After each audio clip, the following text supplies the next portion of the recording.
Hello everybody, just want to do a maintenance sort of thing really on the cast iron bullets, the 350 and the 500. That's a 2002 500 and this is a 2007 350, both of my winter bikes, that's why they're in such a state. Rusted and salted the roads and everything.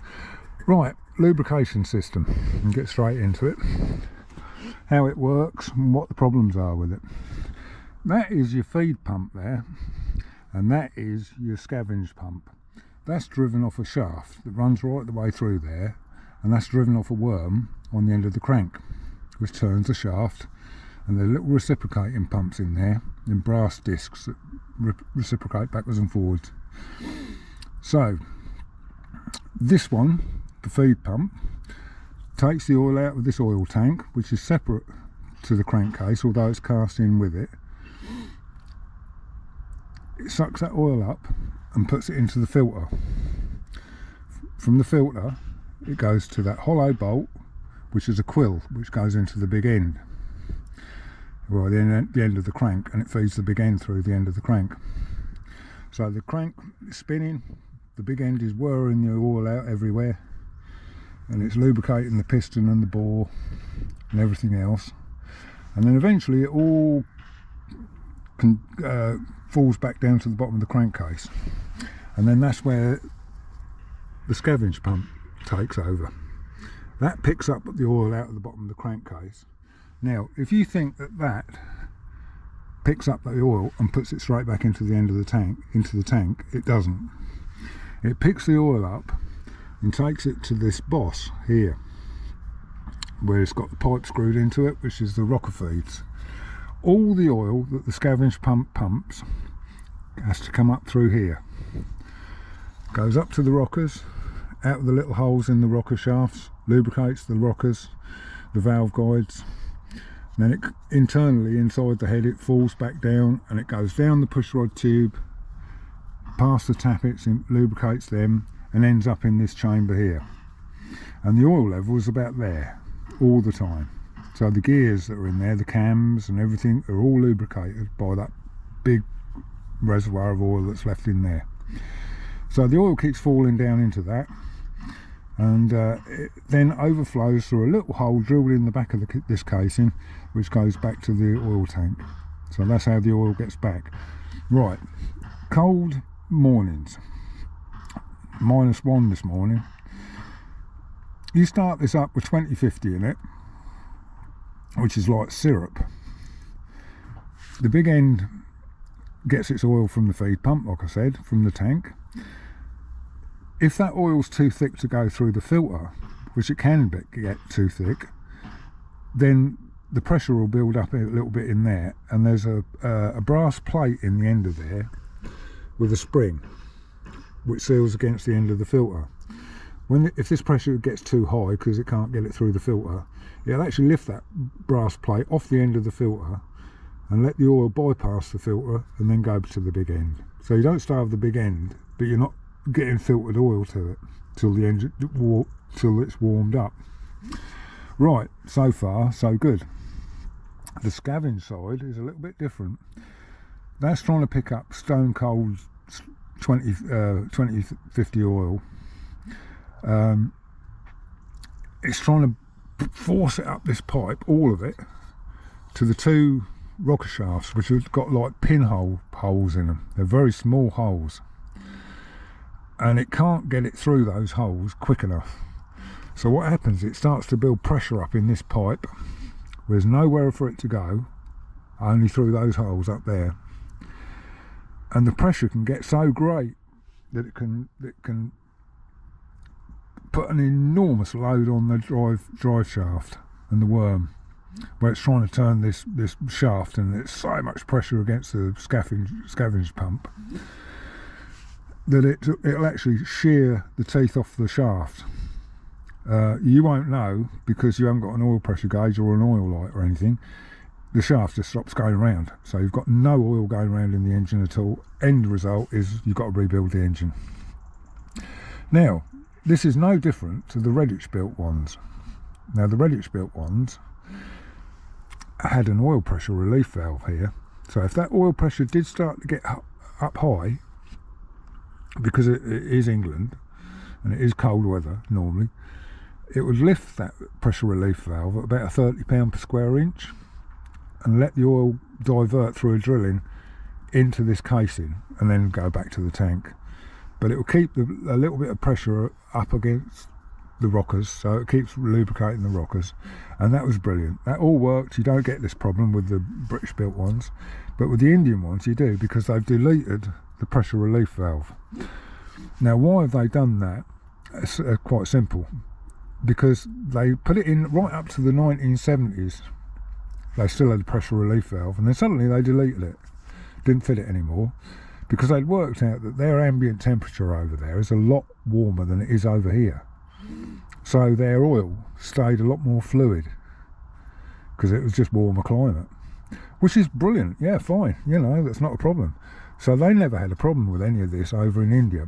It's only when the bikes started to come back over to here, because they were never designed, Royal Enfield factory never intended to import these back to the UK.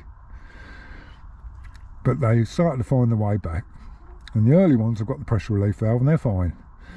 But these ones haven't, and when it gets really, really cold, you can have all sorts of problems with them with this teeth shearing off. Now,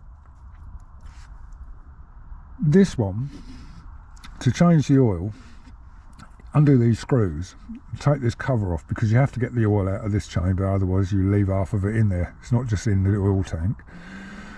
And not only that, when you've got this cover off, you need to be able to fill this filter chamber up.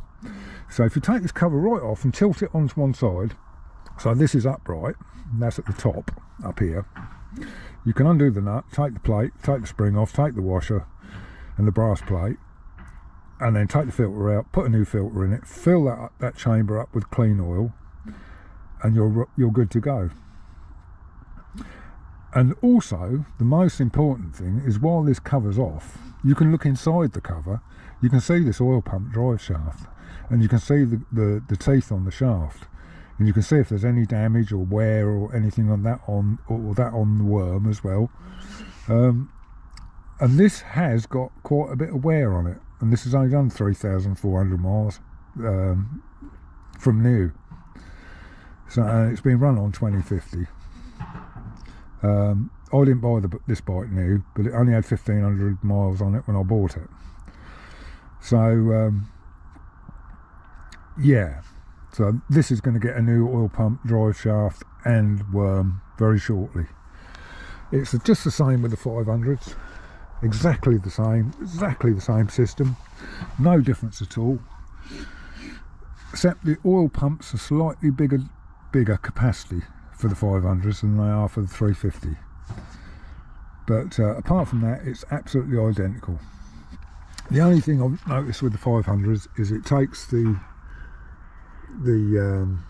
rocker feed from down lower rather than up here, but it's still got to go through the same process.